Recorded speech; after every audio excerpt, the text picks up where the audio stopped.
주셨죠? 자, 3-200페이지 한번 봐보세요. 한도. 한도에 보면 계산 구조가 이제 매출에 특례기부금, 비지정기부금, 차감했더니 단기순이익이 나왔죠. 그죠? 그 밑에 세무조정사 있고 차가감 소득금액이 있는 거예요. 이렇게 보면 기준금액 뭐 이상한 말 있죠. 그죠? 그랬더니 차가감 소득금액 플러스 어쩌고 저쩌고. 근데 밑에 사실 보니까 기준금액이 50%를 곱하고 30%를 곱하고 어쩌고 저쩌고. 즉 기준금액의 몇 프로를 곱해가지고 한도를 계산한다고. 그때 그 기준금액은 차가감 소득금액에서 시작을 해요. 계산 사실이.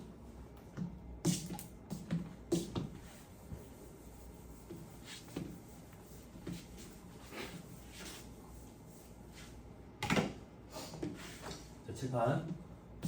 서비스 계산 구조를 보면 결산상 단기 수익이 시작하지. 그래서 입금 서비스 공급사님, 송금사님, 입금부사님. 이제 나온 거야. 기부금 관련돼가지고. 요 밑에 이제 차가감 소득금이 나온다. 그리고 기부금 한도 초과해. 기부금 한도 초과 2월. 이렇게 송금사님 하면 각상금 소득금이 나와. 기부금 한도 산식은 이 차가감 소득금액에서 시작한다. 그 얘기. 차가감 소득금액에서. 차가감 소득금액에서 어떻게 시작하는데? 이 차가감 소득금액은 결산상 단기순이익을 베이스로 하거든. 결산상 단기순이익을 베이스로 한다는 얘기는 기부금이 이미 영업의 비용으로 해서 차감된 후의 금액을 얘기하는 거야. 기부금에 대한 한도 계산을 할 건데 기부금을 차감한 후의 금액을 가지고 한도 계산을 하는 건 의미가 없지. 차감하기 전 단계로 돌려야 된다고. 그러면 기부금을 더하면 전 단계로 돌아가겠지. 그래서 차가감 소득금액에 기부금을 더해. 특례 기부금 그리고 일반 기부금. 됐어요? 근데 뒤에 뭘 뺀다고 돼 있어? 2월 결손금을 뺀다고 돼 있다고. 그죠?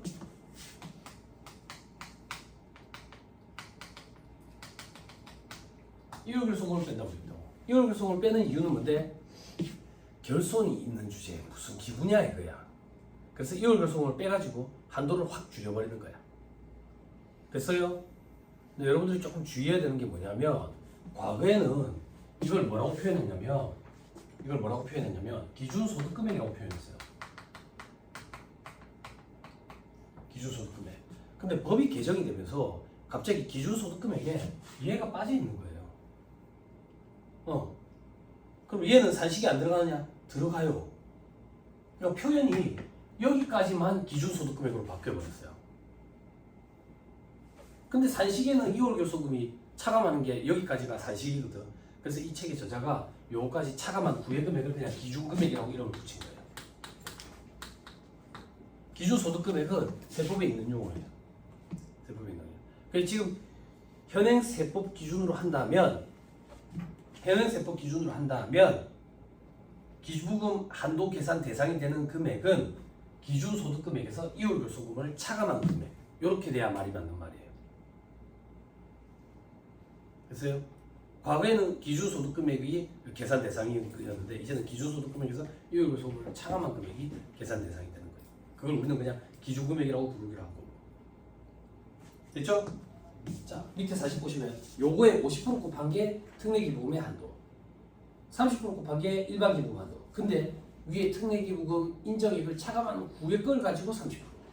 밑에는 일반 기부금은 위에 특례랑 우리사주와 기부금을 인정액을 차감한 후의 금액을 기준으로 10% 곱한 게 한도. 즉 기부금 한도 계산은 특례기부금, 우리사주와 기부금, 일반 기부금 계산 순서대로 해야 된다고. 그 순서대로 해야 된다고. 인정액을 차감해야 되니까. 됐어요? 됐죠? 오케이, 됐습니다. 자, 그리고 조금 구석지부터 한번 볼게요. 차가감 소득금액 밑에 별표시 1에 합병 분할에 따른 양도 차익은 제외한다고 되어 있네. 됐어요? 말문제 보기 때문에 요것만 읽은 거예요. 자, 그리고 이때 차감하는 2월 결손금의 범위는 어떻게 되느냐 이거야. 결론부터 할게. 발생연도에 제한이 있느냐 없느냐? 발생연도에 제한이 있어. 발생연도에 제한이 있어. 그러면 15년이겠지. 그지? 자, 각사금도 개시 전 15년 이내에 개시한 사업연도에서 발생한 세법상 결손금이다. 그리고 과표에서 공제되지 아니한 금액. 당연하지. 공제되면 없어졌잖아. 공제되지 않는 금액. 됐나요? 그리고 조금만 더 할게요. 동그라미 2번. 3-265페이지 뭐 이래 있는데 일단 신경 쓰지 말고, 이런 범위는 기준 소득 금액의 80%를 한도로 2월 결손금을 뺀대. 이 얘기야. 봐봐. 기준 소득 금액이 이제는 여기까지가 기준 소득 금액이라 한다 했지. 2월 결손금을 차감할 때 무조건 다 빼는 게 아니라 요거의 80%, 요거의 80% 한도에서 2월 결손금을 뺀대. 이건 도대체 뭐하고자 하는 겁니까? 우리 강상소득금액이 나오면 2월 결손금, 비과세 소득, 소득공제 뺀다고. 아직 안 배웠지만 2월 결손금. 이 2월 결손금을 강상소득금액의 80% 한도 내에서만 빼줘. 다 빼주는 게 아니라 다 빼주던데요? 중소기업이라서 그래. 중소기업이면 어려우니까 한도 없이 2월 결손금이 있으면 강상소득금액 범위 내에서 다 빼줘. 그런데 지금은 80%. 이게 작년까지는 70%, 과거에는 80%, 90% 이랬다고. 계속 바뀌어왔어. 계속 바뀌었어. 이렇게 기억하면 편해. 어떻게? 아하, 2월 결손금을 각 사업연도 소득금액의 80% 한도 내에서 차감하는 법인은 기부금 한도 계산할 때도 이 2월 결손금은 기준 소득금액의 80%를 한도로 하는구나. 그러면 조금만 더 80% 한도 없이 전액 다 차감하는 법인 중소기업은 기부금 한도 계산할 때도 80% 범위 없이 전부 다 차감해 준다고. 중소기업은. 그래서 우리 시험에는 중소기업 위주로 등장을 했었어. 기부금과 관련돼 가지고. 됐어요? 그렇지만 80% 한도 내에서 하는 것도 할 줄 알아야 된다고. 됐죠?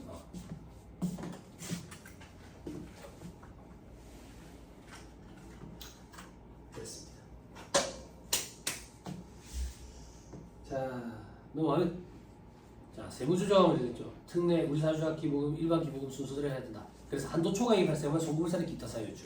한도 미달하면 세무조정 없다. 결산 정정 사항이니까. 다시 한도 초과액이 발생하면 송금회사님 소득세는 뭐라고요? 기타 사유주. 앞에 가서 확인하고 봅시다.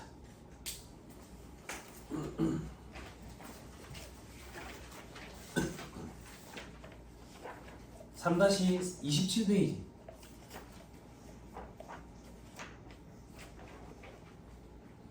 (3-27페이지에) 무조건 기타 사유출로 처분하는 경우 있죠. 그죠? 실질 규속을 밝히기 어려운 경우 동그라미 1번 빨리 확인하세요. 됐어요? 네. 됐어요? 됐다. 3-27페이지 다시 봐봐. 3-27페이지. 얼마나 완성됐냐? 거의 다 됐네. 거의 다 됐어. 그지? 이거 왜 체크 안 했냐? 업무과 자산 등에 대한 지급이자 송금서에 기타 사유주 배웠잖아. 네. 다 했네 이제. 됐죠? 네. 완성이 돼갑니다. 그죠? 법인세법 이제 얼마 안 남았습니다. 중간까지만 하면 뒤에는 그냥 날아가는 것 같더라고. 어디 보세요? 어디 보세요? 이래가지고 체크하고 있는 거 아니야. 거의 나왔습니다. 그러니까 버티세요. 포기하지 말고요. 자, 됐습니다. 3-207페이지. 별 표시에, 표 밑에 별 표시. 한도 초과된 금액을 어떻게 할 거냐?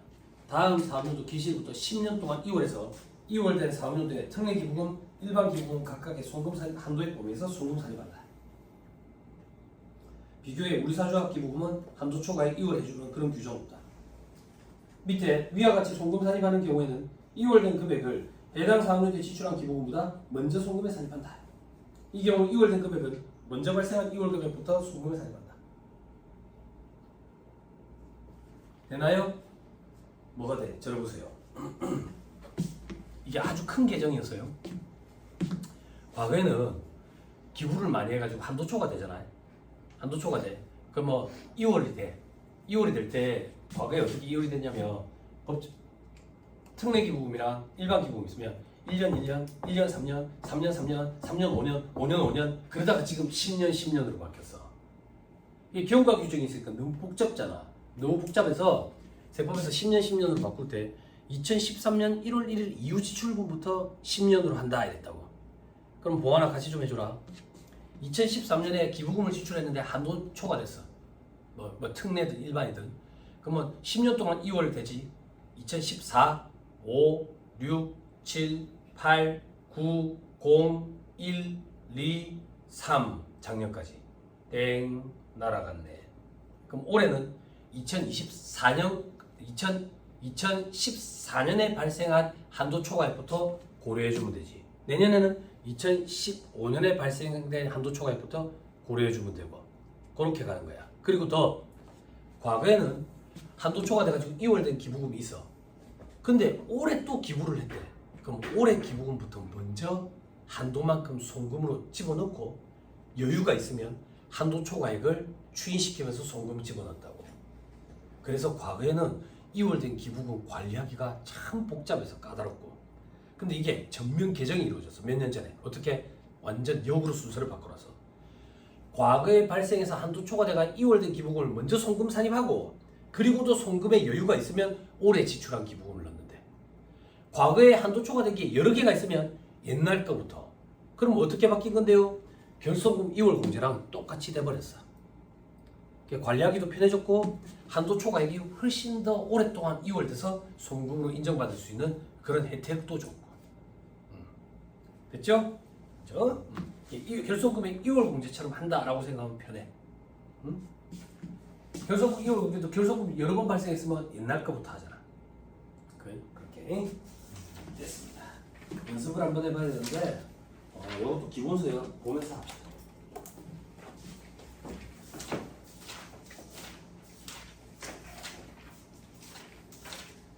조합 문제가 나왔는데 잘 됐네. 1209페이지. 1209페이지. 근데 학생들 요즘에는 왜 그거 안 들고 댕겨? 왜 요즘에는 아이패드 이런 거 안 해? 그러니까 왜 안 해? 궁금해서 그런 거야. 저걸 하니까 불편함이 있으니까 이렇게 보는 걸 거 아니야. 뭐가 불편해서 이걸 보는 거야? 물어보는 거야. 쓸데없이 돈 쓸까봐 나. 나도 고민 중에서 좋아. 높이가 조절이 되는구만. 그지? 근데 너 지금 안 맞아. 다른 사람 좀 봐줘. 좀 낫다. 좀 맞아. 옆에서 봐줄게. 더 높이면 더 정자세로 앉아서 볼 수 있어. 좀 더 높이 하겠다. 이게 번거로워? 불편해?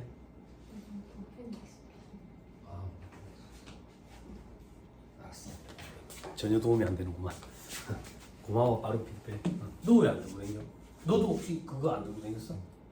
왜 안 해? 이제 익숙해? 익숙하기도 하고 제가 돈 드니까? 귀찮기도 하고. 그래. 아니 물어보는 거야. 두 개를 동시에 봐야 돼서 이제 불편한가? 창을 두 개를 띄워도 되는데 왜 그럴까 싶어서.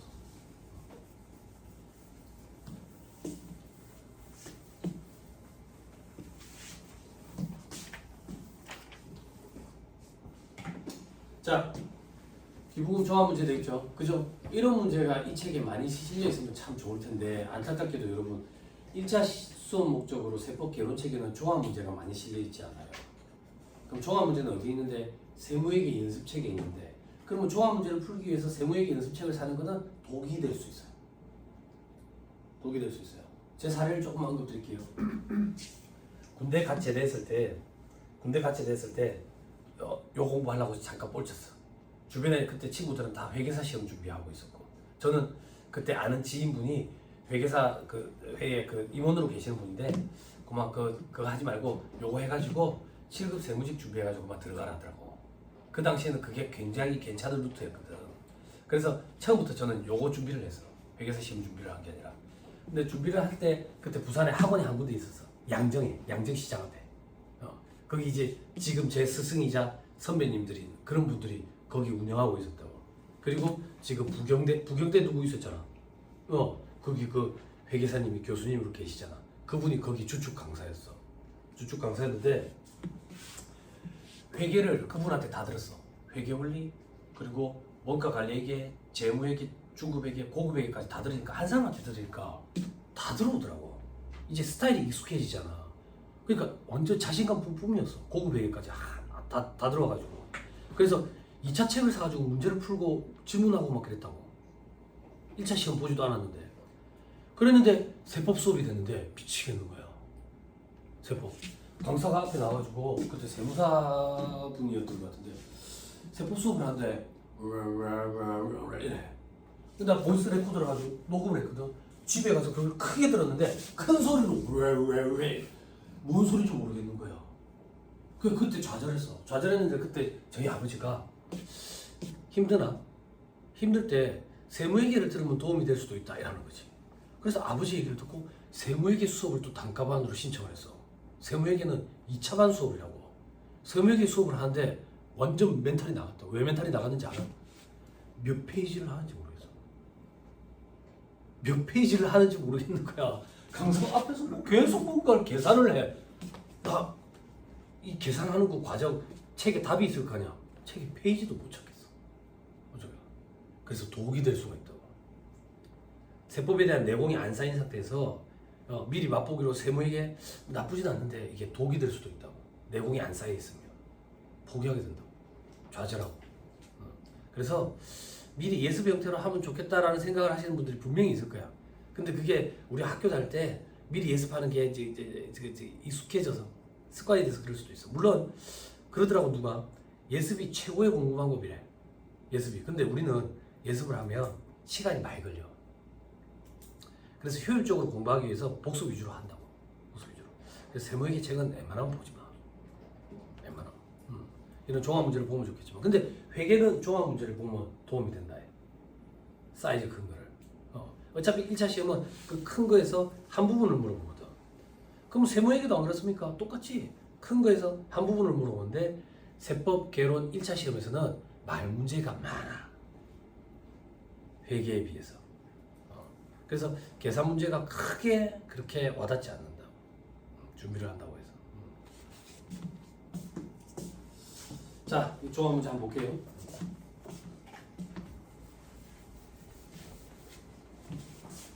차 공부할 때는 그렇게 하시면 돼요. 만약에 제 손을 떠나게 된다면 이 책에 저자가 쓴 이제 세무회계 연습책이 있다고. 요즘에는 이제 들고 다니기 힘드니까 두 번으로 분출을 해가지고 막 이렇게 이제 내놓으시더라고. 그러면 이제 각 파트마다 문제가 6개에서 한 10개씩 있어요. 많은 파트는 한 15개에서 20개 정도 이렇게 되는데 그걸 한번 쫙 푸는 거야. 처음에 쫙 풀면 중복되는 것들이 있다고. 중복되는 것들을 처음에 1회독과 동시에 추리는 거지. 추리는 거지. 그러면 이제 단거라 작업이 되는 거예요. 단거라 작업. 그래갖고 그 추려놓은 걸 계속 무한반복하는 거지. 시험 들어갈 때까지. 몇 회독 해야 될까요? 그런 거 없어. 2차 공부 해봐. 무한반복이야. 불안감이 자꾸 든다고 볼 때마다. 그러면 이제 합격이야. 처음부터 추리는 작업 이런 걸 해야 돼. 지금은 안 돼. 지금은 공부를 해본 적이 없으니까. 근데 이제 1차 시험이 끝나고 나서 어느 정도 공부 방법이 정립이 되고 스타일이 자기만의 스타일이 정립되면 2차 공부할 때 된다고. 어떤 과목이든 똑같아. 재무회계 연습책으로 2차 공부하든 원가 관리회계 연습책으로 2차 공부하든 간에 처음에 1회독 할 때 중복되는 건 추리가지고 확 단순화시켜놔야 돼. 그래야지 2회독 때부터 속도가 확 붙어. 확 붙어. 문제를 꼼꼼히 다 푸는데도 시간이 확 단축된다고. 근데 그때 이제 불안감에 욕심을 내면 안 추려져. 안 추려져. 네, 과감하게 해야 됩니다. 동차 때는 완전 과감하게 하고 유예 때는 거기에 살을 조금 더 붙이고. 이렇게. 자, 1209페이지. 사회적 기업이 아닌 이렇게 있죠. 사회적 기업이 아니랍니다. 20%는 고려할 필요 없어요. 주식회사 종로에 제24기 2024년 풀입니다. 각 사람의 소득 금액을 계산하래. 각 사람 소득 금액을 계산하는 얘기는 입금산입, 송금산입, 송금산입, 입금산입뿐만 아니라 기부금 한도와 관련된 세부 조정까지 하라는 얘기지. 됐죠? 됐죠? 우리 앞에서 그거 공부했던 거 기억나요? 소득 금액 조정 합계표 별지 15서식이라는 데는 기부금 한도와 관련된 세무 조정은 나타나지 않는다 했지. 기부금 한도와 관련된 세무 조정이 나타나 버리면 기부금 한도 계산 사식은 차가감 소득 금액에서 시작하거든.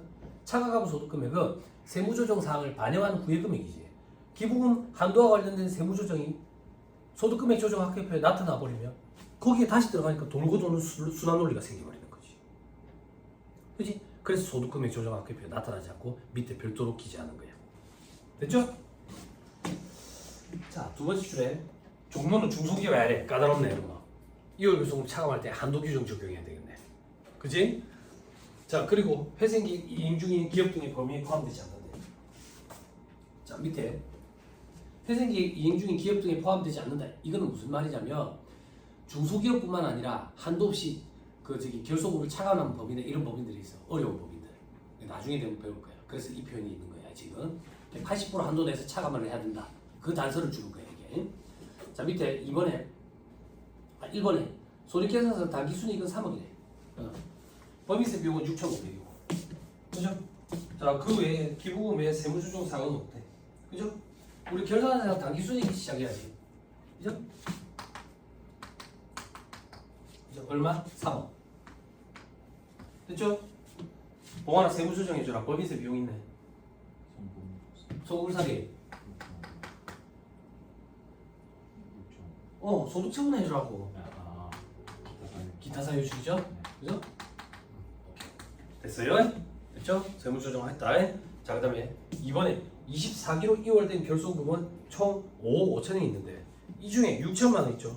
6천만 원은 12기에 발생인데 12기에 발생 24기가 2024년이네 12기면 2012년이겠네 2012년에 발생된 결소금은 10년 2월 공제거든 10년 2월 공제 그럼 이거 땡 날아가 버렸네 대략 계산해도 그지? 그럼 요거는 땡 날아가 버리고 19기에 발생한 거는 올해 적용이 되네 발생률대 제한이 있는 2월 결소금이니까 그러면 4억 9천을 고려하면 되겠네 23기? 작년에 특례 기부금 한도 초과액 500이 올해로 2월 돼가지고 넘어온 게 있어. 이것도 좀 고려해야 되겠네. 됐지요? 네. 됐지요? 자 밑에 3번에 손익계산상 기부금 계정의 내역은 다음과 같다 돼 있죠? 그죠? 자 기부금을 한번 찾아보자. 이게 힘들다 그 얘기야. 특례 기부금이냐, 일반 기부금이냐. 이걸 모르면 이 책이 저자가 손도 떼지 말아더라. 속상하지만 어떻게 하겠나. 응? 그거랑 똑같다. 수입 빼다 보면 입금 불산임 율을 남기 못하면 손도 대지 마라. 그거랑 똑같지. 자 밑에 손익계산서 기부금 계정은 다음과 같다. 서울시에 기부했네. 왠지 법정 기부금 저 특례 기부금 냄새가 확 나네. 그죠? 기부금 보니까 3천만 원이라고 잡혀 있네. 그죠? 서울시에. 근데 밑에 괄호에 보니까 뭐라고 돼 있는데? 토지를 현물로 기부했네. 토지를 현물로 기부했어. 그지? 그러면 현물로 기부했으니까 뭘 고려해야 돼? 장부가액인지 시가인지를 고려해야지. 서울시내. 그지? 특례기부금. 그러면 장부가액으로 현물 기부금을 평가하지. 그러면 이 3천만 원이 장부가액인지 여부를 한번 판단해 봐야 돼. 자, 오른쪽에. 서울시에 정당한 사유 없이 시가 1억짜리 토지를 장부가액이 5천만 원에 매각을 했다네? 매각을. 왼쪽에 있는 건 뭐야? 그 다음 읽어보니까 시가는 8천만 원이고 장부가액이 3천만 원인 토지를 무상으로 또 기부를 했대. 왼쪽에 있는 현물 기부 3천만 원은 얘를 얘기하는 거야. 잘했어 잘못했어? 잘했네. 왜?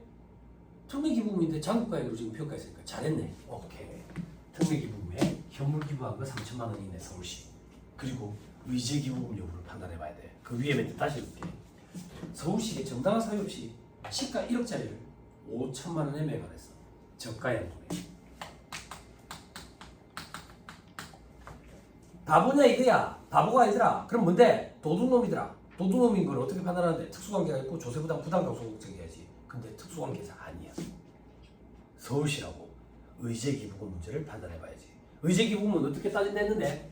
정상가액과 거래가액을 비교하겠지. 정상가액은 시가액 플러스 마이너스 30%. 그치?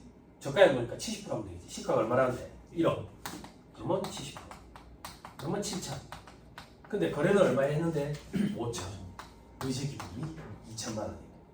아까 암기 지켜본 직접적인 세부 조정 없이 기부금 계정에다가 갖다 집어냈는데 서울시니까 특례기부금에 2천만 원이 들어가야 돼. 소연아 어렵다고 거짓말해봐. 그지? 곱하고 더하고 5밖에 더 있냐? 안 어렵지? 그지? 기부금이 지금 암기가 안 돼 있으니까. 기부금은 내일 암기 될 거 아니야? 모레 다음날 그지? 암기 될 거니까. 왜? 금요일 스트레스 받았어? 시험 당일날만 암기하고 있으면 돼. 시험 끝난 그 뒤에 다 까먹어도 돼. 아무 상관없어. 그지? 그러면 좀 부담이 덜하나? 아니요 시험 당일날 기억하는 것 자체가 부담인데요? 어떻게 그러면 그거 안 되면 떨어지는 거예요? 자, 그다음 사립대학 보세요. 1억 천 돼 있죠. 기부금액. 이건 또 뭐야? 2024년 3월에 사립대학에 시가 1억 천, 장부가액 8천의 연구용 시설비를 무상으로 기부하고 차이 3천을 유형자산 처분 이익으로 잡았다네. 요거 분기 한번 끊으면서 보여줄 거야.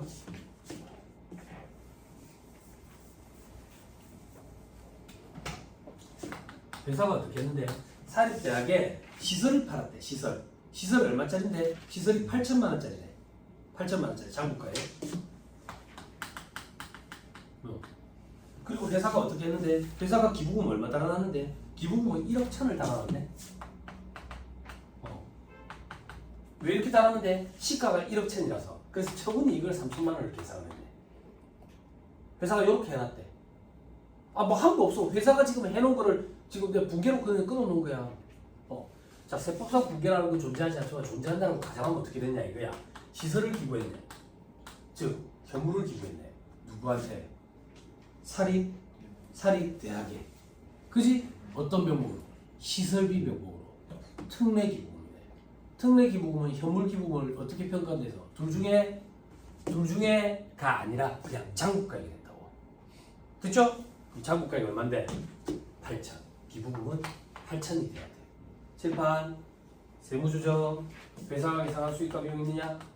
세법상 임금과 송금이 있느냐? 기부금 8천, 회사 1억 천, 3천 네팅하니까 차이가 없네. 직접적 세무조정 없이 기부금은 대신에 1억 천이 아니라 8천이 특례 기부금이 된다.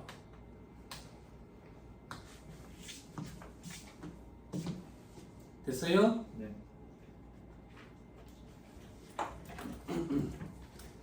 됐죠? 자, 그 다음 여기까지 왔어. 다 했어. 아동복지시설이네. 느낌이 오네. 일반 기부금인가 보네. 아동복지시설 4,500 기부금. 무료로 이용할 수 있는 아동복지시설에 4,500의 기부금을 현금으로 지급했다네. 현금주의지. 그지? 올해 저기 기부했네. 일반 기부금 4,500.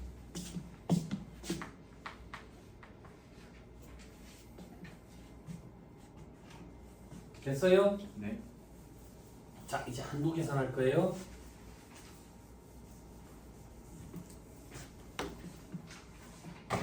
자, 요거 해답 보고 좀 할게요. 1억 3천 4,500.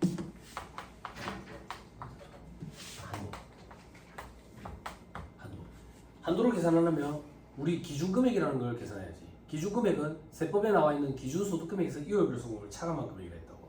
그리고 그 기준소득금액은 차가감 소득금액에서 시작한다 했다고. 차가감 소득금액은 기부금 한도와 관련된 세무조정을 제외한 나머지를 다 한 상태에서 시작해야 돼.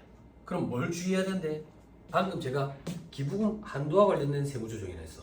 소연아, 비지정 기부금은 전액 다 송금불산입시키지. 한도 계산한 적 있어? 없지. 비지정 기부금과 관련된 세무조정은 여기에 들어가야 돼. 반영한 이후 금액을 가지고 해야 된다고. 돼요? 한도와 관련된 세무조정만 배제해야 되니까. 됐죠? 근데 여기는 지금 없어. 있나? 없지. 그지? 자, 그러면 차가운 소득금액 3억 6,500. 됐어요? 됐어요? 자, 기준금액 한번 계산할게. 기준금액 여기다가 갖다 쓸게. 어떻게? 차가감 소득금액이 시작한다. 3억 6,500. 거기다가 뭘 더하는데? 기부금 다 더해야지. 1억 3천. 그리고 4,500. 여기서 뭘 빼는데? 이유결손을 빼는데 이 회사 중소기업 아니고 회생의 인가결정 받은 기업 아니야. 그러면 이 기준금액의 80%를 한도로 이유결손을 뺀다 했다고. 이유결손이 원래 얼마인데? 아까 4억 9천.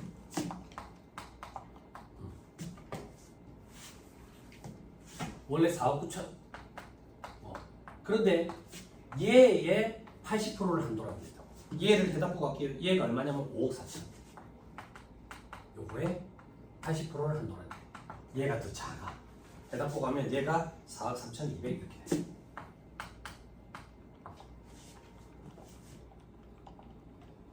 됐어요?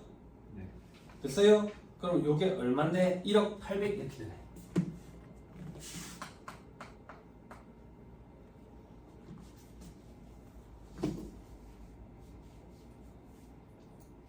됩니까?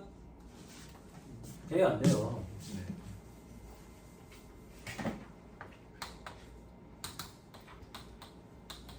칠판 우리 뭐 계산했는데 기준금액 계산했어요. 자 이제 한도 계산할 거야. 한도 기준금액의 특례기부금은 50% 했다고. 대답하고 갈게. 5,400 한도를 초과했네. 한도를 초과했네. 얼마만큼 한도 초과했는데 보니까 작년에 2월 된 게 있네. 2월 된 걸 올해 무조건 먼저 추인한다 했지. 아까 얼마 2월 돼 있었는데 500이 2월 된 게 있었거든. 세무 조정하자. 소금 삽입시켜야겠다. 특례기부금 한도 초과 2월에 500만 원. 기타 이렇게 해요. 기타 한도 초과액은 소금살입 기타 사유출. 2월에 소금살입은 기타. 칠판 봐봐 칠판. 그럼 요만큼 500만큼 소금살입을 시켰다는 얘기는 여기에서 한도를 500만큼 깎아 먹은 거야. 깎아 먹었다고. 그러면 실질적으로 한도는 이제 4,900만 남는 거지. 됐지? 한도 초과된 건 4,900과 비교한 금액이야. 이렇게 하면 얼마가 되는데 8,100인가 봐요. 소금불산 특례기부금 한도 초과액 8,100 기타 사유출. 됐어요? 됐어? 자 여기서 잠깐만 보여줄게. 칠판 이렇게 되면 이 세무조정 사항이 여 밑에 간다고. 기부금 한도 초과액 기부금 한도 초과 2월액 소금살입 한도 초과액 8,100 이렇게 간다고. 한도 초과 2월액 500 이렇게 간다고. 됐어요? 자 그 다음 일반 결손금까지 갑시다. 일반 결손금 일반 결손금 무슨 말이에요? 제 일반 기부금 자 한도가 얼마였는데 기준금액 우리 아까 계산한 거 있지 1억 800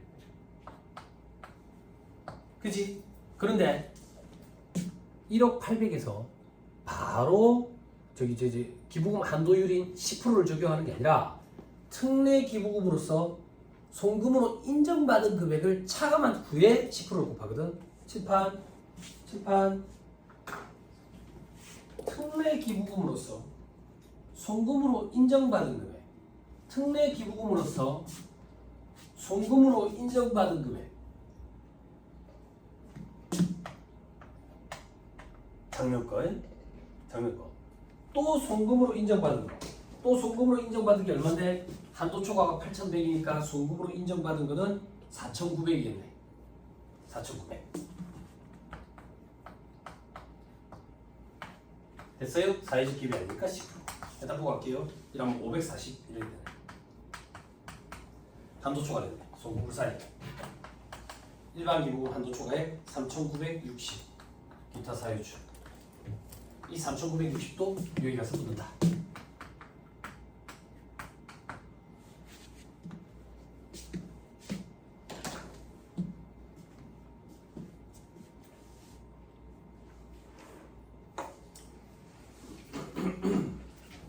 (1211페이지) 한번 봐봐요. 1211페이지 맨 밑에 4번에 각상소득금액 봐봐. 그래서 기부금 한도 초과액과 2월액 하니까 각상소득금액 나왔지. 됐어요? 네. 7번 보세요. 자, 이 문제를 조금 각색하는 거예요. 퀄리티를 확 높이는 거예요. 어떻게 하면 퀄리티를 높일 수 있냐면, 자 봐봐, 각색하는 거 빨간색으로 할게. 어떻게 하면 퀄리티를 높일 수 있냐면 올해 지출한 특례기부금은 없다 이러면 퀄리티가 높아져요. 그럼 수험생들은 어떤 실수를 범하냐면 특례기부금 지출한 거 없네? 그럼 특례기부금 한도 계산 안 해버려. 안 하면 망하는 거야. 왜? 작년에 2월 된 거 있지. 2월 된 거 계산해볼까? 특례기부금이 없대. 특례기부금이 요거 없는 거지.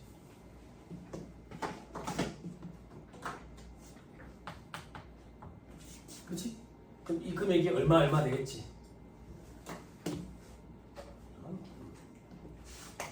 얼마 되겠지? 그치? 그러면 얼마 곱한 거에 50%가 한도잖아. 그지? 한도잖아. 그지? 그럼 얼마 되겠지?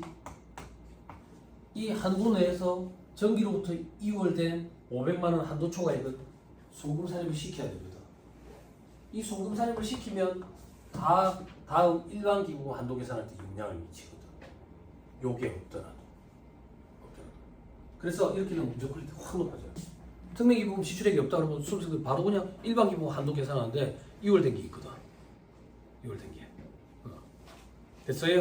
네. 됐어요? 지금 이 문제는 특례기부금 단기에도 지출한 게 있고 2월 된 것도 있잖아. 이게 더 복잡한 거 아닙니까? 아니. 이러면 수험생들이 문제를 풀다가 감이 되살아나. 요걸 지워버리면 학생들이 실수 많이 한다. 이렇게 문제 등장한 적이 있어요. 주의하세요. 다 했습니다, 여러분. 잘못했습니다. 대단합니다. 대단합니다. 네, 고생 하셨어요. 자, 이제 산 넘은 산이죠 또. 충당금이야. 충당금. 자, 미리 얘기할게요. 혜련아, 잘 봐라. 자, 세무사 대비 고시생들이 공부를 할 때 몇 번 정도 이제 포기하고 싶은 그런 생각이 든다고. 왜 포기하고 싶은 생각이 드는데 벽에 부딪힌다라고 표현해. 이걸 내가 한다고 할 수 있을까? 즉 이걸 내가 준비를 해가지고 시험장에 가서 문제를 풀 수 있을까라는 벽에 부딪히는 느낌이 드는데 그 첫 번째가 금융자산이야. 금융자산. 그래서 수험생들 보면 금융자산 파트 강의할 때 한 반 정도가 이제 포기하고 나가. 포기하고. 그럼 남은 반 중에 반은 충당금 할 때 빠져나가. 그러면 이제 반에 반이 남으니까 4분의 1이 나오니까 합격 가능성이 높아지는 거 아니냐? 이제 예, 그 정도로 힘들어. 그런데 어제랑 그저께 또 실무 강의 했잖아요. 실무 강의 할 때도 요것만 들으려고 와. 그래서 제 강의는 실무 강의는 항상 출석률이 100%거든. 100%. 왜냐면 마지막 날 마지막 시간에 얘를 강의해 내가. 실무 강의 때. 그러면 경력이 많은 20년차 언니들 이런 분들은 요것만 듣고 싶어서 와. 왜? 요게 그 정도로 어려워. 실무적으로 일하는 사람들 입장에서도 힘들어하고 고시생들도 힘들어. 그렇지만 이걸 못 잡으면 합격을 못 해. 이걸 안 한 상태에서 합격을 했다. 현업에 갔는데 경력이 많은 여직원들이 이걸 못 해가지고 세무사님 도와주세요 그랬을 때 나도 모르는데 굶어 죽겠죠. 응? 잡아야 돼 이거를. 됐죠? 근데 과거보다 좀 수월해질 건 있어요.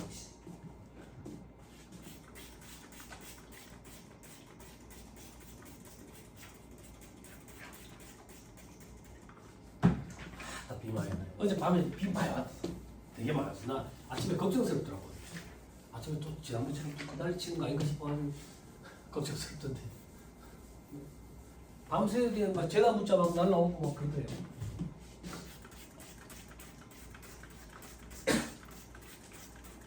건강관리 잘해야 됩니다. 요반인가 저반인가에 어디 감기 걸리시는 분이 계시는데 또 몸이 좀 찌뿌둥하다 싶으면 무조건 병원 가야 돼. 요즘에는. 감기 걸리면 한 2주 그냥 날아간다. 멍한 상태로.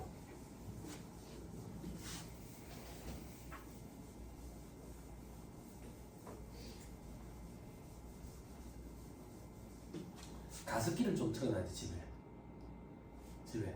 그럼 확실히 좀 도움이 돼.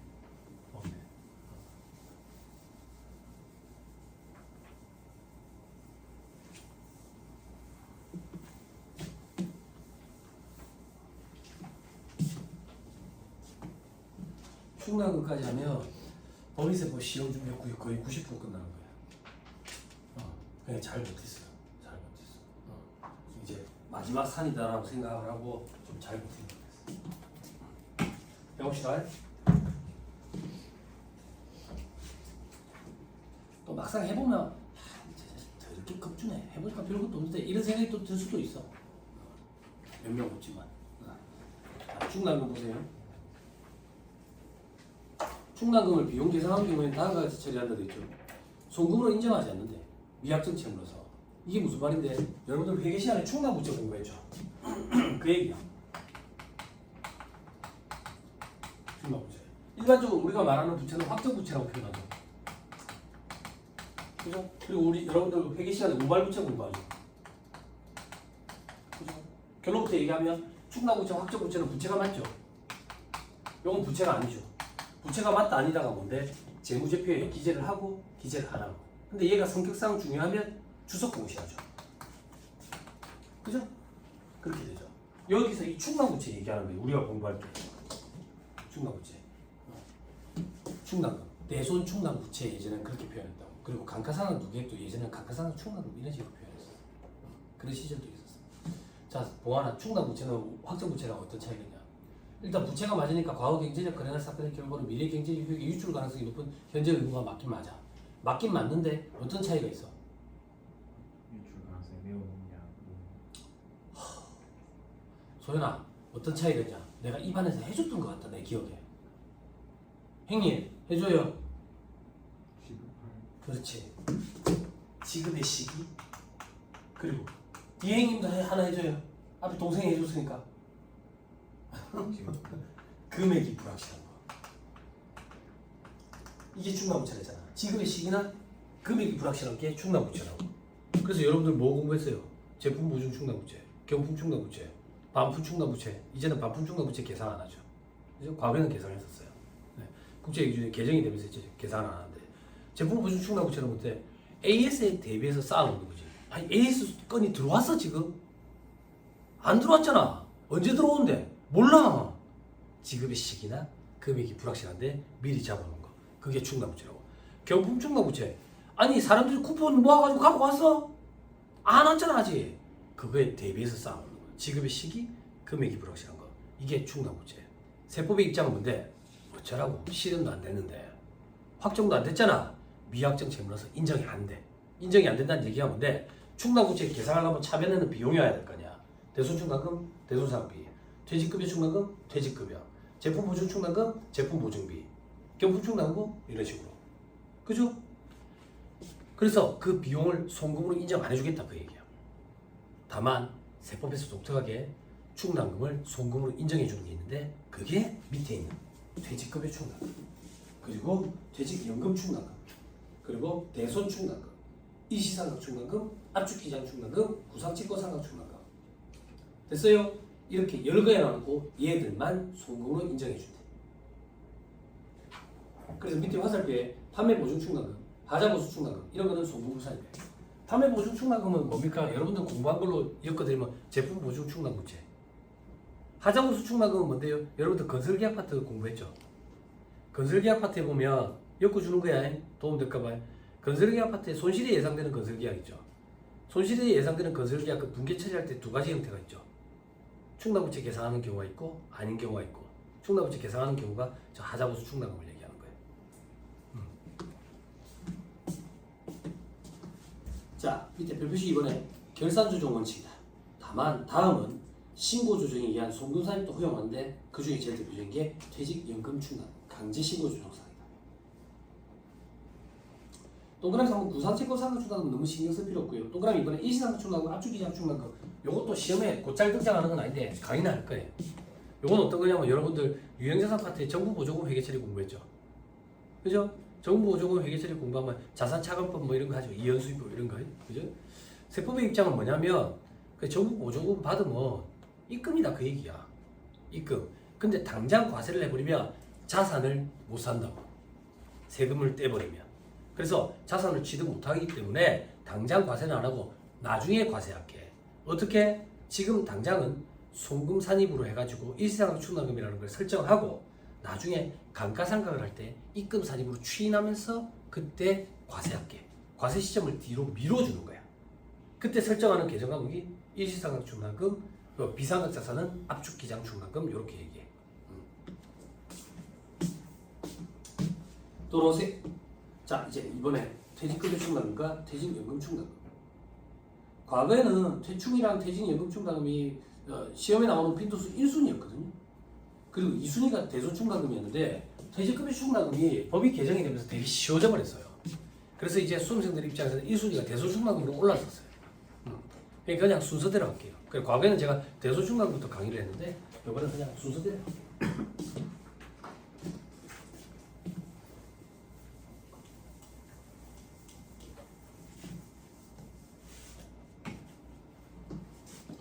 자, 밑에 개요 퇴직급여의 적립 방법하고 되죠. 그죠? 임직원이 퇴직할 때 지급하게 될 퇴직급여에 대해서 비용 설정하는 방법 두 가지가 있다. 사내에 적립하는 방법이 있고 은행 등 외부 운용기관에 연금을 납입하고 운용기관에서 연금 형태로 지급하는 방법이 있다. 그죠? 이게 무슨 말인데 직원들이 퇴직할 거에 대비해가지고 회사 내부에 쌓아놓는 돈 그게 퇴직금이라고. 근데 직원들이 언제 퇴직할지 모르잖아. 그래서 우리가 추측해서 계산을 해, 그 금액을. 그래서 그거 추측해서 계산한 금액을 퇴직금 추계액이라고 해. 그럼 우리는 퇴직금 추계액만큼 미리 돈을 쌓아서 준비하고 싶거든. 퇴직금 추계액만큼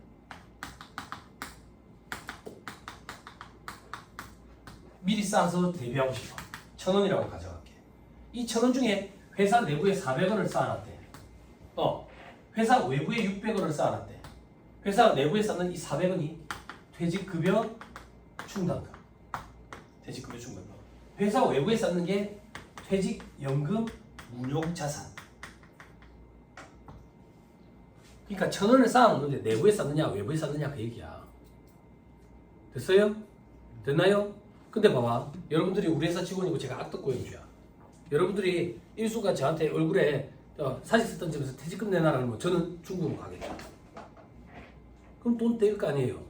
그럼 여러분들이 피해가 크다고. 그래서 법이 개정을 이렇게 해서 회사 내부에 쌓지 말고 외부의 운용기관에 다 맡겨놔라. 근데 갑자기 다 맡겨놔라 이러면 저항이 심하니까 회사 내부에 쌓는 비율을 5%씩 줄여갖고 매년 40%, 35%, 30%, 25%, 20% 이렇게 줄여갖고 회사 외부에 쌓는 기준을 60%, 65%, 5%씩 늘려가라. 한 게 벌써 시간이 많이 흘러서 2016년을 기점으로 회사 내부에는 이제 0% 설정을 못해요. 외부에 다 쌓아야 돼요. 아니 세무사님 저는 일을 하는데 회사 내부에 장부 보니까 퇴직급여 충당금이라는 게 있던데 과거 법에 근거해서 합법적으로 쌓아놓은 거를 지금 법을 적용해서 소급 적용해서 부인하면 안 돼요.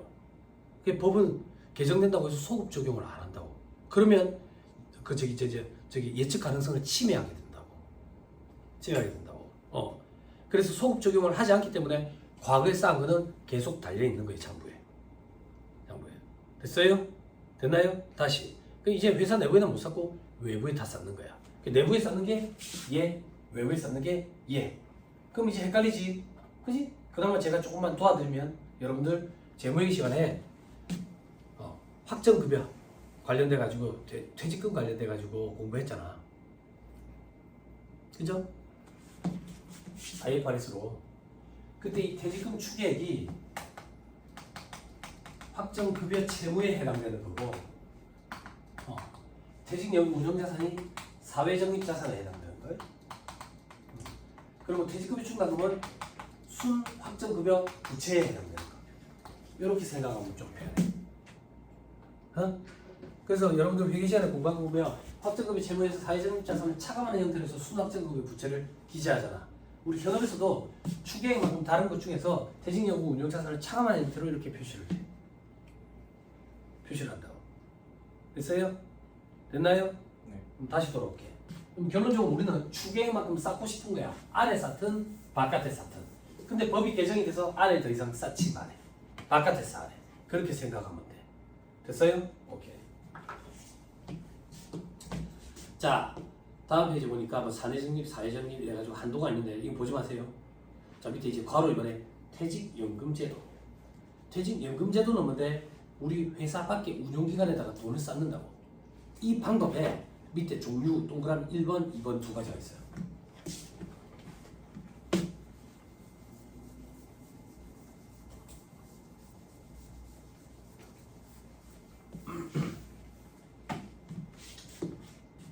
자, 봐. 자, 회사가 있어. 외부 운용기관이 있다.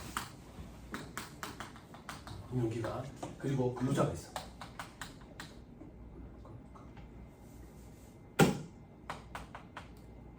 얘가 이제 퇴직할 거야. 얘가 퇴직할 거야.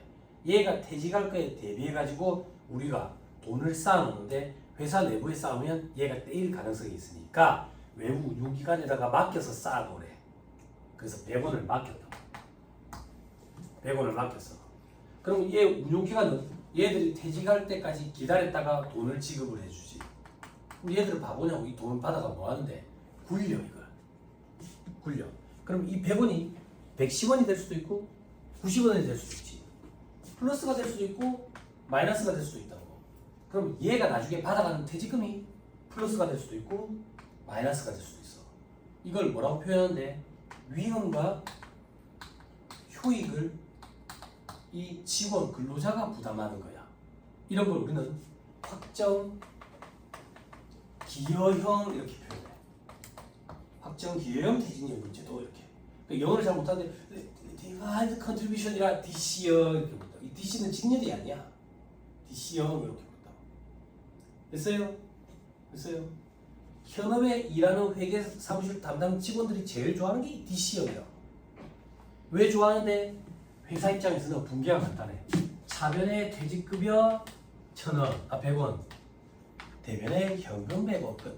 뭐 동예금 100원 끝. 분기 끝이라고. 회사가 관리할 일이 없어. 그래서 이걸 제일 좋아해. 제일 좋아해. 그리고 현업에서도 DC형이 가장 많아. 응? 그렇지만 요것만 할 수 있으면 직원에서 끝나는 거야. 우리는 DB형을 할 줄 알아야 돼. DB형이 어려워. 자, 그건 어떤 거냐? 노란색으로 할게요. 우리가 직원이 퇴직할 거에 대비해가지고 외부 운용기관에 100원을 맡겼어. 그럼 얘들이 이걸 굴리니까 플러스가 될 수도 있고 마이너스가 될 수도 있지. 응? 플러스 되면 회사가 기분이 좋대. 마이너스가 되면 회사가 속상하대. 왜? 돈을 추가로 더 태워야 되는데. 즉 플러스가 되든 마이너스가 되든 상관없이 근로자는 정해진 퇴직금을 받아간대. 정해진 퇴직금, 확정된 퇴직금, 확정된 퇴직급여를 받아가네. 그래서 확정급여형.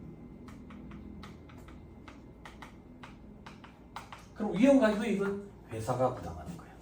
이걸 defined benefit이라고 DB형 이렇게 부르나. DB형. 부산은 동일 고무벨트가 아니야. 서울에서 강의할 때는 동부화재가 아니야. 이렇게 강의해. 서울에서 동일 고무벨트 아니야. 그럼 무슨 소리인지 몰라. 됐어요? 이렇게 두 가지가 있는 거야. 그래 봐봐. 이 입장에서는 마이너스가 될 수도 있지. 마이너스가 되면 추가로 태어나야 되잖아. 그래서 회사 내부에 대충을 설정하게 되는 거야. 그럼 현업에서 일할 때 직원들이 어떤 걸 싫어하는데요? 회계 사무실에 맡기는 업체들 중에 큰 업체들이 없거든 잘. 대부분 다 이거야. DC형이야. 제법 큰 업체들은 이걸 적용하나요? 이걸 두 개 섞어서 적용하는 데들이 있어. 그럼 좀 짜증난다고. 임원은 DC형, 직원은 DB형 뭐 이런 식으로. 그렇게 해도 되거든. 그렇게 해도 되거든. 근데 우리 시험에는 그렇게까지는 안 나와. 스트레스 받을 필요 없어. 스트레스 받을. 우리 시험에는 뭐가 나오고 있어? 얘가 계산 문제 등장하는 거야. 얘는요? 얘는 등장 안 해요? 말 문제. 여기에 토픽이 한 개 있거든. 토픽이 등장해. 이슈가 하나 있어. 자, 됐습니다. 그래 밑에 종류에 보시면 동그라미 번에 DC형 있죠? 그죠? 파란 글씨 보세요. 대충 설정 불필요. 됐죠? 자, 밑에 박스에 보니까 불입할 때 퇴직급여를 처리. 전액 송금 인정. 그죠? 다만 임원은 퇴직할 때 한도 계산해. 이게 무슨 말인데? 우리 앞에서 임원 퇴직금 한도 계산 공부했잖아. 그치? 그 한도 계산을 한다고. 요걸 강의를 하면 현업에 있는 언니들이 뭘 많이 질문하냐면 임원 퇴직금 한도 계산은 도대체 언제 합니까? 언제 합니까? 이런 질문을 엄청 해. 임원 퇴직금 한도 계산은 퇴직금을 외부 운용기관에 불입할 때 하는 게 아니라 불입할 때는 전부 다 송금 인정됐다가 나중에 실질적으로 임원이 퇴직할 때 퇴직금을 지급할 거 아니야? 그때 한도를 계산을 해. 그때. 자, 그 다음 동그라미 2번. DB형. 파란 글씨라고 보세요. 대충을 설정을 해야 된다. 됐죠? 됐죠? 넘어갑니다.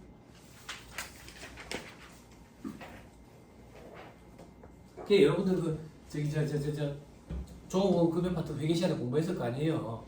확정급여 채무가 관련돼 가지고 기대 수익과 실제 수익이 있잖아. 사회적 입자사 그 외부 운용기관에 맡겼는데 내가 이 정도 이익이 날 거라고 기대를 했는데 실제 수익은 적은 거야. 내 예상치에 차이가 생기잖아. 그런 걸 기타 포괄 손익으로 처리를 하는 거야. 그게 사회적 입자산의 기타 포괄 손익으로 인식하는 부분 그런 거지.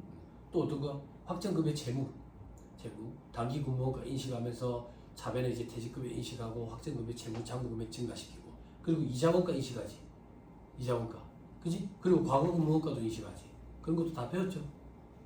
그죠? 네, 그래요. 실무적으로 일을 해도 그 외부 운용기관에서 자료를 준다고.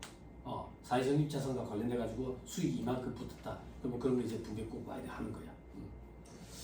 자, 3-212페이지 퇴직급여 충당금 두 가지 정리 포인트가 돼 있죠. 자, 설정하는 과세기간, 설정의 적정성 확인. 이건 무슨 말이냐면 퇴직급여 충당금 한도만큼은 설정해 할 수 있다고. 한도를 초과하면 송금불산이 되고 유보돼. 됐죠? 오른쪽에 퇴직급여를 지급하는 과세기간 상계의 적정성 확인이 돼 있죠. 그죠? 자, 이건 무슨 말이냐?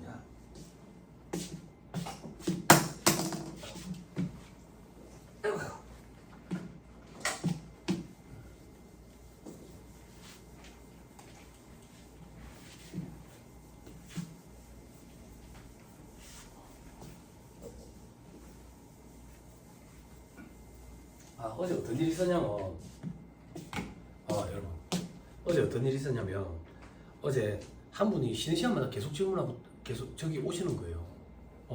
근데 질문의 퀄리티가 장난이 아니야. 그래서 뭐 하시는 분이세요? 그랬는데 일반 기업체에서 온 거야. 일반 기업체.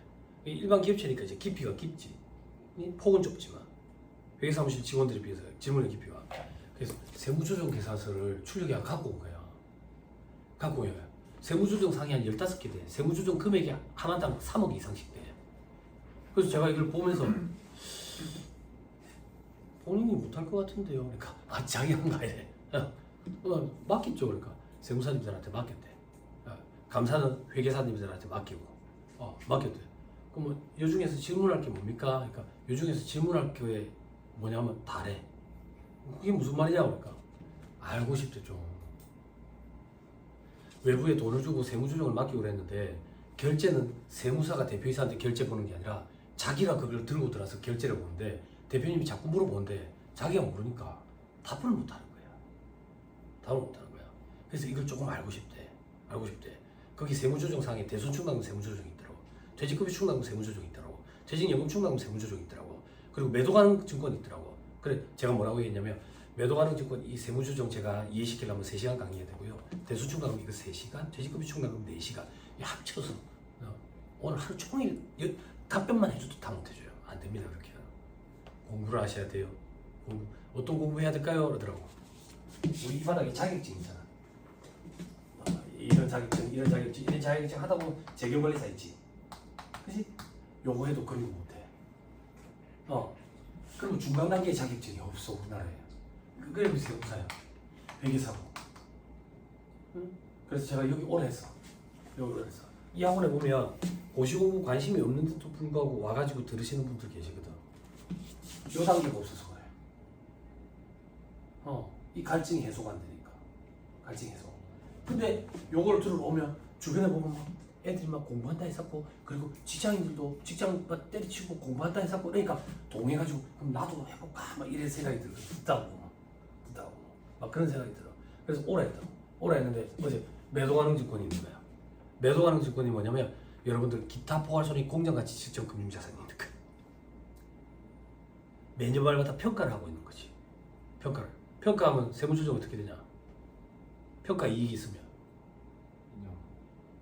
인정 안 합니다. 그래 인정 안 하는 세무조정이 어떻게 되냐고. 세무조정 어떻게 돼요? 평가 이익. 입금살인 기타하고 소금살인 마이너스 유보하고. 왜 그렇게 되는지 모르는 거야. 쉬는 시간 그 잠깐 10분 동안에 어떻게 이해를 시켜. 매도가능 증권이 뭔지도 모르는 사람한테. 좀 안타깝더라고. 삐끼지 말고 서운하게 듣지 말고 3시간 동안 강의해야 되는데 안 된다고. 그 얘기를 해줬어. 그 얘기를. 근데 주의해야 된다고.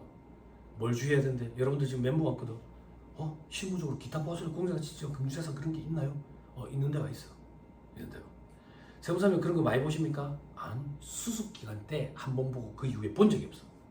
수습기간 때는 언제 봤는데요? 월급쟁이로 수습 받던 그 사무실에서 울산의 태영 인더스트리라고 매출액이 한 1,100억 정도 되는 회사가 있었어. 그 회사가 그 회계 사무실에서 맡고 있는 업체 중에 제일 규모가 큰 데인데 외부 조정 업체인데 그때 그 세무사님이 대표 세무사님이 제 학교 선배이자 스승님 지금 부산지방세무사회 부회장님 병원에 네가 한번 해봐라 2주 줄게 이러시더라고. 그래 제가 했지. 제가 하면서 손 떨리는 거지. 손 떨리는 거. 그때 그 기타 포함해서 공제가 진짜 금융자산이 있는 거야. 물론 그 회사도 매도 가능 증권으로 살아났었어. 평가 때문에 막 골머리 아프더라고. 그때 그 회계팀장 차장이라는 사람한테 전화해가지고 차장님 이건 뭐 한다고 달아났어요. 아 그러니까 세무사님 머리 아파 죽겠습니다. 처분도 안 되고 제가 들어오기 전부터 달려 있었어요 라는 거야. 우리 유보잔액 추인 이런 거 공부했죠.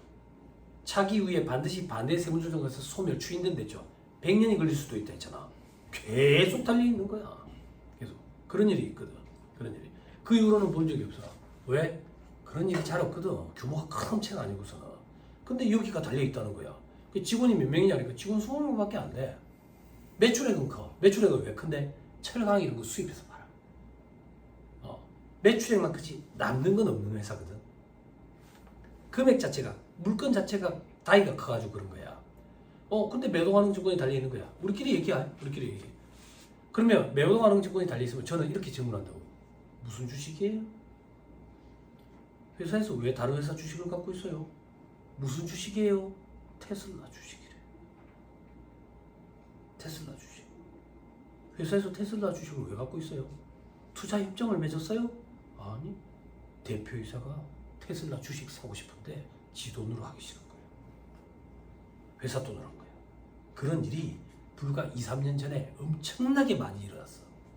미국 주식 시장이 화랑이라 가지고 우리나라 사람들이 빚을 내가지고 주변에만 테슬라 주식 사사고 막 애플 주식 사사고 회사 뜨죠. 그죠? 하고 싶은데 자기 돈으로 하기 아까운 거야. 법인 돈으로 하는 거지. 그건 금융자산이 아니라 대표이사에 대한 특수관계인에 대한 업무부관 가지급금이에요. 봉하나 업무부관 가지급금 불이익이 어떻게 되냐? 지급이자 선고불사리 또 인정이자 계산하고 대손충당 설정돼서 채권에서 배제되고 대손금은 송금사입도 안 돼요. 그 제가 그렇게 얘기했지. 업무부관 가지급금입니다.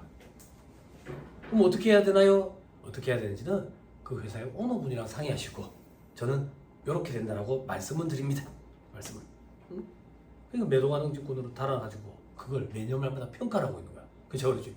평가는 어떻게 해요 또? 종가 가지고. 종가 평균치 가지고. 그게 잘못된 걸 덮으려고 자꾸 하니까 머리 아픈 거예요. 업무가 가지급입니다. 그런 일들이 있어. 그런 일들. 그런 게 실무적인 거야. 자꾸 보다 보면 그런 게 보여. 그런 거 말고는 실무적으로 여러분들이 IFRS 큰 기업체에서 적용하는 그런 회계 처리 기준 이런 걸 볼 일이 잘 없긴 해. 잘 없긴 해. 그렇지만 언제 기회가 올지 모르거든. 제가 예전에 STX 계열사 세무 고문이었다 했잖아. 거기 IFRS 적용하거든. 응? 세무사들이 합격하고 나면 IFRS를 볼 일이 없다고. 전부 다 일반 기업 회계 기준이라고. 근데 저는 강의하고 있어가지고 감이 계속 유지됐지. 감을 계속 유지 못하고 있었으면 나 그 일은 못했겠지. 수익 못했겠지. 고문계약에 한 3년에서 4년 정도 고문계약 유지하고 있었다고. 응? 언제 기회가 올지 모르니까. 지금 공부하고 현업에 가면 쓰잘데기 없다 못 쓴다 이래 생각하면 안 돼. 안 돼. 계속 감을 유지해야지. 내 무기인데. 이제 그런 일이 있었다 그 얘기. 기타 과정 공장 시제 금융자산 그런 일은 없어요. 회사에서 투자 협정서를 작성을 안 하고 다른 회사에 지분을 갖고 있다 이런 일은 잘 없어요. 거기 언니도 관리하는 법인 중에 이제 금융자산이 달린 법인이 있으면 그걸 잘 살펴봐야 돼. 그래 안내를 해줘야 된다. 가지급금이다 이렇게. 자, 팀 봐보세요.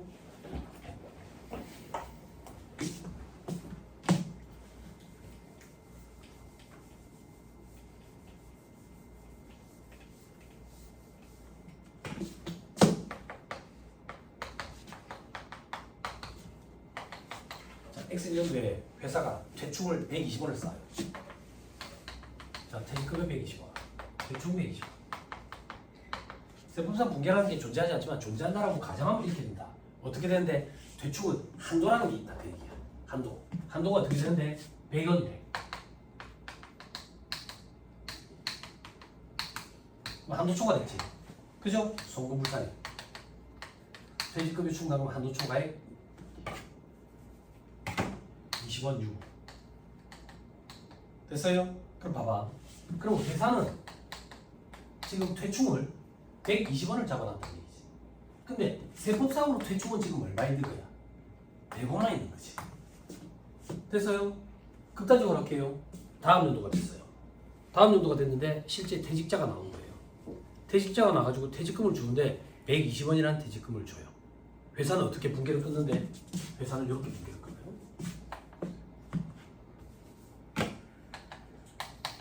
대충을 120원을 상계 처리하고 현금 처리할게요. 뭐 보통 얘기입니다. 됐죠? 120원만큼 줄이는 거예요. 왜? 퇴충이 120원만큼 쌓여 있으니까.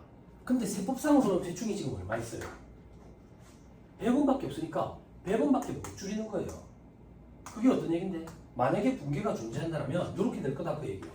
퇴충은 100원밖에 못 줄이고 돈이 120원 나갔잖아. 그럼 20원은 뭐냐 이거야? 퇴직급여라고. 그게 무슨 말인데요? 대소충당금, 대소자금비, 퇴직급여 충당금, 퇴직급여 이런 식으로 비용으로 잡아야 된다 그 얘기야. 그럼 세무조정을 해볼게. 회사가 계산한 수익과 비용이 뭐냐? 에헤이 봐봐라. 왜 이리 졸아요 오늘? 왜 이리 졸아? 어제 뭐 했어? 안 졸았어? 안 졸걸로 해줄게. 응? 벌게 가지고 눈이. 어제 뭐 했어? 학원 오기 전날은 일찍 좀 자야지. 제가 여러분들 피곤하게 할 거 아니야. 어? 근데 희한하게 학원 오기 전날 금요일 밤에 잠이 안 오지. 그지? 여기 언니 오빠들은 일요일 밤에 잠이 안 오거든. 출근해야 돼서 끌려가야 되니까 그 말이 즉슨 학원에 오는 게 이제 끌려오는 느낌이지. 응? 즐거운 마음으로 오기는 힘들지. 네? 컨디션 관리 잘해야 돼. 학원에 돈 내고 졸려고 왔어? 아니지. 왜 졸린다 했어? 체력이 빠져서 그렇다니까. 운동해야 된다니까. 운동하세요. 어? 아 왜 이래? 아침에 왜 이래? 지금 멍해. 응? 밥을 먹고 대기해야 될 거 아니야. 장기가 움직여야지 머리가 깬다고. 서서 들으세요. 졸지 말고. 손가락질 하기 전에 서서 들으세요. 부끄럽게 한다. 자, 수익 비용 없다. 입금과 송금. 이거 송금. 송금 산입이라는 세무조정해야지. 송금 산입. 퇴직급여 충당 20만원 마이너스 6. 그러고 보니까 작년에 송금 불산입 유보 한도 초과됐던 게 송금 산입 마이너스 6호라는 반대의 세무조정을 거쳐서 소멸하게 됐네. 우리는 소멸하는 게 뭐라고 표현한다고? 추인되네. 추인되네. 뭐가 추인됐는데? 유보 잔액이. 유보 잔액이 왜 발생했는데? 한도 초과돼서. 한도 초과된 걸 뭐라고 부르는데? 부인액. 부인액이 추인이 됐네. 뭘 했는데 추인이 되는데? 퇴직금을 지급했는데. 퇴직금을 어떻게 지급했길래? 120원을 지급했지. 지급하면서 뭘 했는데? 퇴충을 120원을 상계 처리했지. 근데 세법상으로는 100원밖에 상계가 안 돼. 20원만큼 더 상계했네. 초과 상계. 법률 표현이야. 초과 상계 시 추인. 됐어요? 이게 말문제 보기로 구성해. 퇴충 부인액은 한도 초과액은 초과 상계 시 추인된다. 이렇게 표현한다. 됐나요? 현업에 계시는 언니 내역했을 때 초과 상계로 인한 추인, 유보잔액 추인 이렇게 써야 된다. 회계사무실의 직원들이 현장에 있는 직원들이 현업에 있는 직원들이 초과 상계가 무슨 표현인지 잘 몰라. 근데 예규차는 초과 상계라는 표현이 되게 많거든. 어제도 요거 설명 좀 해준다. 근우야, 어제도 요거 설명해 줬다고. 봤지? 세법은 실무 따로 이론 따로 이런 게 없어. 어디에 조금 포커스를 더 두냐 그 차이지. 그냥 세법은 세법. 실무 강의할 때는 DB형은 거의 얘기 안 한다고. 네, 그런 차이가.